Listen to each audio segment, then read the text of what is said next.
জীবন শুধুই খেলাধুলা তামাশা। ওয়ালাদ-দারুল আখিরাতু খায়রুল লিল্লাযিনা ইয়াত্তাকুন। আল্লাহ বলে, যারা যারা আমি আল্লাহকে ভয় করে বান্দা, তাদের জন্য আখিরাতের ঘর জান্নাতি হচ্ছে উত্তম। উত্তম। আল্লাহ রাব্বুল আলামিন বলেন, ওমা হাদিহিল হায়াতুদ দুনিয়া ইল্লা লাহবুন ওয়া লাইব। দুনিয়ার জীবন বান্দা আর কিছুই নয়, শুধুই তামাশা, শুধুই খেলাধুলা। ওয়া ইন্নাদ দারাল আখিরাতা লাহিয়াল হায়াওয়ান। আখিরাতের ঘর জান্নাত, সেটাই কেবল জীবন, সেটাই লাইফ, সেটাই বেঁচে থাকা। জীবনের সার্থকতা, খোদার কসম, আখিরাত, জান্নাত। জান্নাত কেন? দুনিয়ার মধ্যে বেঁচে থাকার কোনো সার্থকতা নাই। দুনিয়ার মধ্যে বেঁচে থাকার কোনো সার্থকতাই নাই। দুনিয়ার মধ্যে বেঁচে থাকার কোনো তৃপ্তি নাই। দুনিয়ার মধ্যে বেঁচে থাকার কোনো মজাই নাই। দুনিয়ার মধ্যে বেঁচে থাকার কোনো নিরাপত্তাই নাই। 24 ঘন্টা মৃত্যু যার ঘাড়ের সাথে, 24 ঘন্টা অ্যাক্সিডেন্ট যার ঘাড়ের সাথে, 24 ঘন্টা রোগ ব্যাধি যার ঘাড়ের সাথে, তার আবার আনন্দ কিসের? তার আবার ফুর্তি কিসের? সুখের অট্টালিকায় থাইকাও তো সে ভাবে মরে তো যাইতে হবে, তো তৃপ্তি কোথায়? কিন্তু জান্নাতে ঢুকলে বান্দা শুনবে, আর কোনোদিন বের হইতে হবে না, আর কোনোদিন মৃত্যু হবে না, আর কোনোদিন হাঁচি কাশি হবে না, আর কোনোদিন মাথা ব্যথা হবে না, আর কোনোদিন চাহিদা অপূর্ণ থাকবে না। লাহুম মা ইয়াশাউনা ফিহা ওয়া লাদাইনা মাজিদ। আল্লাহ বলে, বান্দা তুমি যা চাইবে তাও দেওয়া হবে। তোমার চাওয়া শেষ হলে আমি আল্লাহ নিজের থেকে আরো কোটি কোটি দিতে থাকবো। এই জন্য দোস্ত আমার, ভাই আমার, বন্ধু আমার, বাজার ব্যবসা, চাকরি, উপার্জন, ঘর সংসার, স্ত্রী পরিজন, কোনোটাই হারাম না, কোনোটাই নিষেধ না। উদ্দেশ্য এই কথা বুঝানো, আখিরাত ভুলে না যাওয়া, পরকালকে ভুলে না যাওয়া। আপনাদের আরেকবার ভাবা উচিত। যুবক কিশোর, তোমাদেরও আরেকবার ভাবা উচিত। প্রত্যেকের পর্দার আড়ালের মা যারা, বোন যারা, আপনাদেরও ভাবা উচিত। ভাবা উচিত। যারা এক ওয়াক্ত নামাজ পড়েন না, আপনাদের ভাবা উচিত। কাকে সঙ্গী বানাইলেন? জীবনটা কাকে সঙ্গী বানাইয়া, কাকে অনুসরণীয় বানাইয়া? হায় মুসলমানের মা বোন, আজকে যারা প্রতিনিয়ত বাজারে মার্কেটে বেপর্দা চলতেছে, হায় রে বোন, কাকে অনুসরণীয় বানাইলা? কাকে আদর্শ বানাইয়া বেপর্দা চলছো? আজকে যুবক যাদের মাথার চুল থেকে পায়ের নখ পর্যন্ত আপাদ মস্তক আল্লাহ রসুলের সুন্নাতের খেলাফ, তো কাকে আদর্শ বানিয়ে, কাকে মডেল বানাইয়া সামনে আগাচ্ছ? কারে বন্ধু বানাইলা? কারে বন্ধু বানাইলা? একটা দাড়িবিহীন মানুষ, দাড়ি যাদের মুখে নাই, এমন একটা লোক বলুক মিয়া যে তার আদর্শকে সে জীবনেও বলতে পারবেন। পৃথিবীর প্রথম দাড়ি কাটছে কে? সে জানে না। পৃথিবীতে দাড়ি কাটার কোনো উপকারিতা আছে কিনা পৃথিবীর কোনো গবেষণায় প্রমাণিত হয় নাই, পৃথিবীর কোনো দার্শনিক পণ্ডিত বলে নাই। তো বলে কেন? এমনি এমনি। এটার কোনো সায়েন্টিফিক, বৈজ্ঞানিক, দার্শনিক কোনো যুক্তি নাই। দাড়ি কাটার উপরে ন্যূনতম কোনো উপকার কোনো বিবেচনাতে নাই, কিচ্ছুতে নাই। বেড়িত বেশি পছন্দ করে, এটাও মিছা কথা, এটাও ফালতু কথা। লক্ষ লক্ষ দাড়িওয়ালার বউ আমনে গো বেড়িতে এত সুন্দর, আমনে খবর লন কি? আমনের শয়তানে ধোকা দিছে, আপনি বোকামি করছেন। এর উপরে কোনো জাগতিক কোনো ব্যাখ্যা নাই, খোদার কসম কোনো ব্যাখ্যা নাই। সাফ কথা। টাকনুর নিচে কাপড় পরার বৈজ্ঞানিক কোনো ব্যাখ্যা নাই, কোনো ব্যাখ্যা নাই। বরং ব্যাখ্যা একটাই, প্রত্যেক সেকেন্ড তার উপরে আল্লাহর লানত, লানত, লানত তার উপরে। 24 ঘন্টা লানত। যার পায়জামা প্যান্ট টাকনুর নিচে, তার উপরে ফুল টাইম লানত, লানত, লানত। আল্লাহর নবীজি বলছে, নবীজি বলছে তার উপরে আল্লাহর লানত, আল্লাহর লানত তার উপরে। নবীজি সাল্লাল্লাহু আলাইহি সাল্লাম বলছে, লা ইয়ানজুরুল্লাহু ইলাই, কিয়ামতের দিন আল্লাহ এই টাকনুর নিচে যার কাপড়, খোদার কসম আল্লাহ, নবীজি বলছে, টাকনু বুঝেন তো না? বুঝে বুঝে, সবাই বুঝে। এটা শুনছে হাজার হাজার বার হুজুরদের কাছে, শুনে নাই এমন না, সবাই বুঝে। আল্লাহ নবী সাল্লাল্লাহু আলাইহি সাল্লাম বলছেন, কিয়ামতের দিন আল্লাহ তাআলা ওই ব্যক্তির দিকে তাকাবেন না, লা ইয়ানজুরুল্লাহু ইলাইহিম। আহা, কি ভয়ঙ্কর কথা!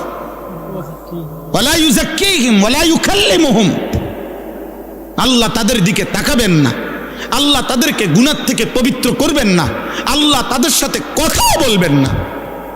ডাক দিবেন নাফরমান, আরে মাওলা তো একটা কথা বলতে দেন, আল্লাহ ফেরেশতাদেরকে বলবে, ওরে সরা সরা এন থেকে বেটা, ওরে আমি দেখবো না, ওরে আমি নিষেধ করি নাই, ওরে কি খুব কঠিন কোনো কথা কইছিলাম? বলছিলাম টাকনুর উপরে কাপড়টা পরতে, এটার মধ্যে আমি বাড়াবাড়ি কঠিন কি? হাঁটুর, হ্যাঁ, অল্প একটু উপরে, টাকনুর উপরে পড়তে বলছি আমি তারে বেশি কঠিন কি বলছিলাম? আমার কথা পাত্তা দিল না কেন? যা, তোর সাথে কথা নাই, তোর সাথে কথা নাই। নিজের চালাক মনে করেন, আরে চালাকের উপরে যুক্তি দেন, তাহলেও তো আমার মনটার বুঝাইতাম। আপনি তো নিজের ভদ্রলোক, ঠিক আছে, আপনি এটার উপরে যুক্তি দাঁড় করান যে না হুজুর, এর সায়েন্টিফিক ব্যাখ্যা আছে, বৈজ্ঞানিক ব্যাখ্যা আছে টাকনুর নিচে কাপড় পরা, এর উপকারিতা আপনি শোনেন। আপনি হয়তো জানেন না, আপনারা হুজুর মানুষ। হ্যাঁ, আমি হুজুর মানুষ, আমি কম জানি, আপনি বেশিটা কম। আপনি বলেন, কোনো যুক্তি নাই বাবা, কোনো যুক্তি নাই আব্বা। একটা ছেলে মনে রাখো, জেনারেল পড়ুয়া এক ছেলে মনে রাখো, দুশ্মন তোমারে ধোকা দিছে, ধোকা, ফ্যাশনের নামে ধোকা, ইউরোপের সমস্ত ফ্যাশন ধোকা, বেঈমানের সমস্ত ডিজাইন ধোকা, ধোকা বেটা, ধোকা বেটা, একটাও কোনো ফ্যাশন না বেটা, বেঈমান ধোকা দিছে বেটা তোরে। ধোকার প্রথম প্রমাণ হইল যে সে ডিজাইন বদলায় এলায়। গত 3 মাস আগে কইল এটা হইল সেরা চুলের ডিজাইন, এখন আইয়া কয় 3 মাস পরে কয় এটা এখন চলে না। কি রে বেটা, তুই যদি কইলি চলে, এখন কয় চলে না, চলে না কাতলে, এটাও আমগোটা দিয়ে অন চলে। 1450 বছর আগের আমাদের আকা, আমাদের নবী সাল্লাল্লাহু আলাইহি ওয়াসাল্লামের এক এক সুন্নাত 1450 বছর পরে এখনো চলে। 14.5 লক্ষ বছর পরেও যদি ইসরাফিল ফু দেয়, ওই পর্যন্ত চলতেই থাকবে।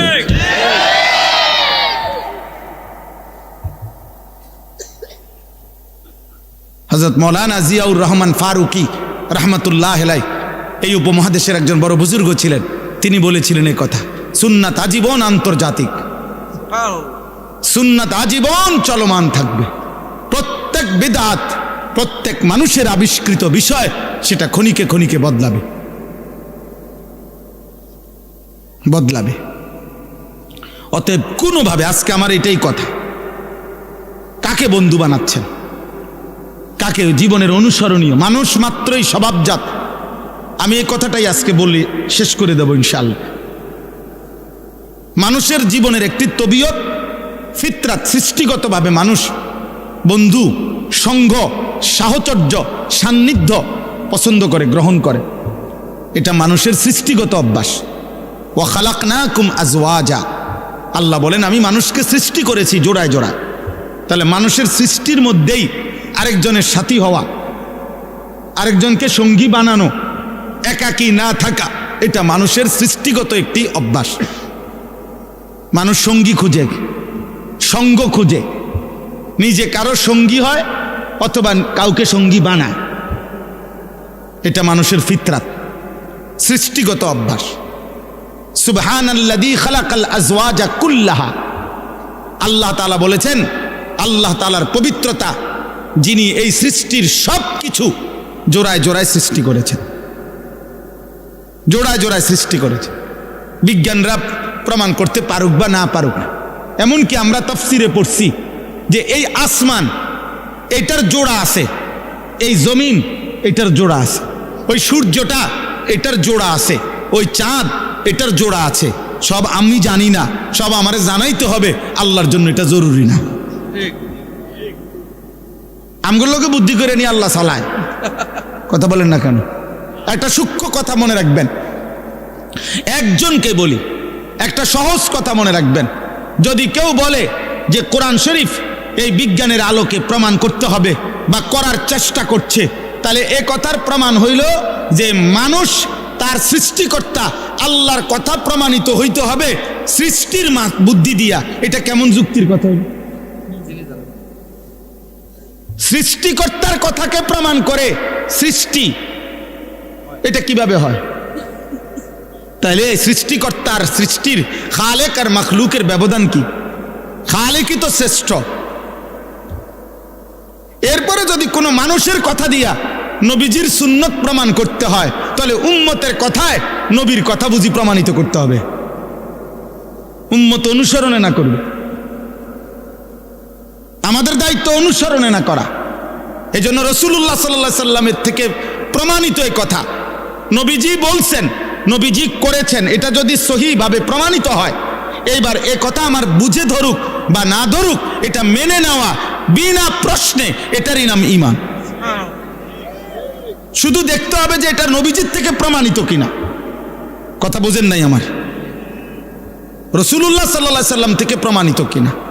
প্রমাণিত হলে এখন আর কোনো প্রশ্ন নাই, মেনে নেওয়াই। না, এটা ভাবা দরকার। আচ্ছা হুজুর, আপনারাও বলেছেন, আমরাও ভাববো। কিতা ভাববেন? কি ভাবতে চাইতেছেন? কি বুঝাইতে চাইতেছেন? আমি রাসূলুল্লাহর হাদিস বলছি, বুখারীর হাদিস বলছি। নবীজি নিষেধ করছেন টাকনুর নিচে কাপড় প্যান্ট পরতে। এখন আপনি কি ভাবতে চাচ্ছেন? আপনি ভাবলে যদি বলেন না আমার কোনো কথা আছে, আমার এখানে কোনো প্রশ্ন আছে, তো আপনার ঈমানটা জমা দিয়ে যান।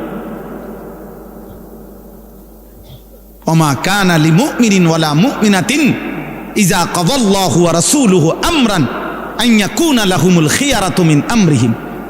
কোরআন শরীফে আল্লাহ বলছে, কোন ঈমানদার পুরুষ এবং নারীর এক বিন্দু অধিকার নাই আল্লাহ রাসূলের সিদ্ধান্তের উপরে নিজের কোনো মতামত পেশ করা। কসম কথা, বান্দার কথায় আল্লাহর কথা প্রমাণ হবে না, উম্মতের কথায় নবীর কথা কি হবে না? প্রমাণিত হবে না, বরং উম্মত নবীর কথা মানতে হবে, বান্দা আল্লাহর কথা মানতে হবে, বাধ্য। এই জন্য হাদিস শুনাই, রাসূলুল্লাহ সাল্লাল্লাহু আলাইহি সাল্লামের স্ত্রী আম্মা জান আয়েশা রাদিয়াল্লাহু তাআলা আনহা, ওনাকে একজন মহিলা সাহাবী জিজ্ঞেস করছে যে আম্মা জান, আমাদের মহিলাদের যখন মাসিক ঋতুস্রাব হয়, প্রতি মাসে পিরিয়ড হয়, তখন আমরা যদি রমজান মাসের রোজা অবস্থায় হয়, তাহলে রোজাও ছেড়ে দিতে হয়, নামাজও ছেড়ে দিতে হয়। কিন্তু রোজা পুনরায় কাজা করতে হয়, নামাজ কাজা করতে হয় না। একই কারণে নামাজ ছাড়লাম, একই কারণে রোজাও ছাড়লাম, অথচ রোজা কাজা করতে হবে, নামাজ কাজা করতে হবে না। এই রকম বিধান কেন? হযরত আয়েশা রাদিয়াল্লাহু তাআলা আনহা হাদিসের মধ্যে আছে, স্পষ্ট বলছেন, হাকাযা আমারানা রাসূলুল্লাহ সাল্লাল্লাহু আলাইহি ওয়াসাল্লাম। কোনো যুক্তি নাই, বলছে মহিলা শোনো, এভাবেই আল্লাহর রাসূল আমাদেরকে করতে বলেছেন। এইটাই উত্তর। হ্যাঁ, আহরুরিয়া, বেশি প্রশ্নকারিনী মহিলা তুমি, কেন জিজ্ঞেস করলা? বরং এভাবেই নবী বলেছেন, খালাস। রাসূলুল্লাহ সাল্লাল্লাহু আলাইহি ওয়াসাল্লাম বলছেন, মেনে নাও। কোরআন শরীফ থেকে বলি এবার, কোরআনুল কারীমের মধ্যে আছে, মক্কার কাফেররা, বেঈমানরা নবীজিকে বলতো, মুহাম্মদ, ইন্নামাল বাইউ মিসলুর রিবা, ইন্নামাল বাইউ মিসলুর রিবা, বেচা কিনা এটা তো সুদের মতোই, সুদ এটা তো বেচা কিনার মতোই। বেচা কিনার মধ্যেও যেমন বিক্রেতার মাকসাদ লাভবান হওয়া, সুদের মধ্যেও তো সুদখোরের মাকসাদ লাভবান হওয়া, তো লাভে মাকসাদ, তো এটা বেচা কিনার সুদ, এটার মধ্যে তফাৎ কেন? তো আল্লাহ নিজে বলছে, বন্ধু বলে দেন, কোনো যুক্তি নাই। আহাল্লাল্লাহুল বাইআ ওয়া হাররামার রিবা, আল্লাহ ব্যবসা হালাল করেছেন, সুদ হারাম করেছেন, এটাই কথা। তোমার বুদ্ধির খাতারে গিলাও, যা বেটা তোর বুদ্ধি, বেটা বুদ্ধি কি তা আবার? আল্লাহ যেটা বলছেন এটাই কথা, এটাই কথা। ঈমান এটাকেই বল। অতএব আমাদের প্রত্যেকের এটা ভাবা উচিত, এই প্রতিটা মাহফিলের মাকসাদ আপনাদেরকে আল্লাহর কথা মনে করানো, আখেরাতের কথা মনে করানো, আপনাদের বিবেক জাগানো। একজন হোক, দুইজন হোক, বলে শুনে কয়জন, মানে কয়জন আপনার গো হুজুর গো কথা, আপনি দেখবেন কয়জন? হ্যাঁ, একটা যুবক ছেলে বইল, বেটা আমি তোমারে দেখাবো, আসো আমার লগে চলো। আল্লাহর গোলামি করে কয়জন? রাত্রিবেলা সেজদা করে কয়জন? আল্লাহর জন্য চোখের পানি ফেলে কখন? আল্লাহর দ্বীনের জন্য ভাবে কখন? কলিজার খুন আল্লাহ আল্লাহ রসুলের ভালোবাসায় দেওয়ার জন্য প্রস্তুত কতজন? তোমার কয়জন দেখা দরকার? আসো আমি দেখাই। ইনশাআল্লাহ এই জমিন, আসমান ও জমিন যতদিন আছে, রবের গোলাম, আল্লাহকে সেজদাকারী বান্দা, আল্লাহর জন্য জান উৎসর্গকারী বান্দা ছিল, আছে, থাকবেই কিয়ামত পর্যন্ত।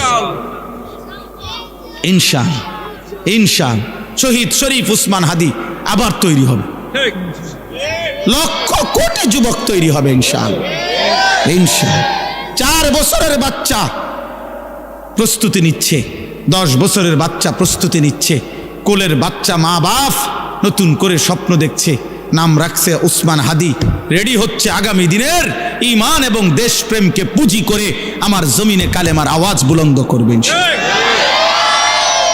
এটাই সত্যি, কাপুরুষ হেরেই যাবে, কোনো সন্দেহ নেই, কোনো সন্দেহ নেই, কোনো সন্দেহ নেই। এই জন্য আমি বললাম আমাদের জীবনের একটা গুরুত্বপূর্ণ অংশ এটা। এই আয়াতটা আমি যেটা পড়ছি কোরআনুল কারীমের 19 নম্বর পারা 25 নম্বর সূরা, সূরায়ে ফুরকান, এই সূরার 5টি আয়াত 25, 26, 27, 28, 29। আমি খুব সংক্ষেপে আপনাদেরকে শেষ করে দিচ্ছি, কিন্তু এই মূল কথা, এই কথাটাই এই মূল বক্তব্য। অসৎ সঙ্গ, যেই ব্যক্তি বস্তু, যেই জিনিসের সাহচর্য মানুষ গ্রহণ করে গুনাহ করেছে, পাপ করলো, সুদ খাইলো, ঘুষ খাইলো, মদ খাইলো, জুয়া খেললো, নারী দেখলো, জেনা করলো, ব্যভিচার করলো, হারাম সম্পর্ক করলো, চুরি ডাকাতি খুন রাহাজানি সন্ত্রাস চাঁদাবাজি সুদ ঘুষ কিস্তি হারাম, এমনকি যে স্বামী স্ত্রী একে অন্য সঙ্গ দিয়ে গুনার কাজ করাইলো, পাপের কাজে বাধ্য করাইলো, তুই বেটা আমি এত কথা বুঝি না, বেটা আমার টাকা লাগবো, হালাল হারাম আমি বুঝি না, সুদে পারো কিস্তিতে পারো, সোফাইটা আগামী মাসে দরকার। সোজা কথা, তুমি কেমনে আনবে তুমি বুঝো। তাহলে এই নাফরমান স্ত্রী এই স্বামীকে হারামের উপরে বাধ্য করলো না? কথা বলে না কেন?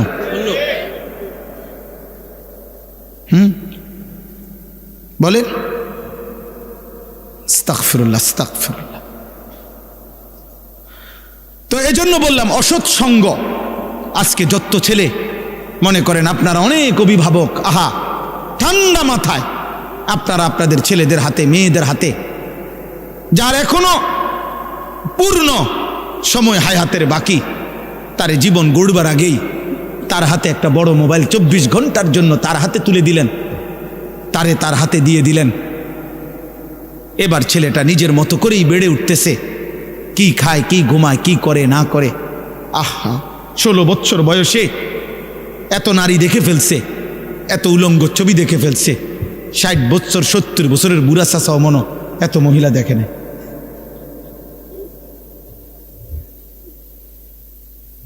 আহা আফসোসের বিষয়।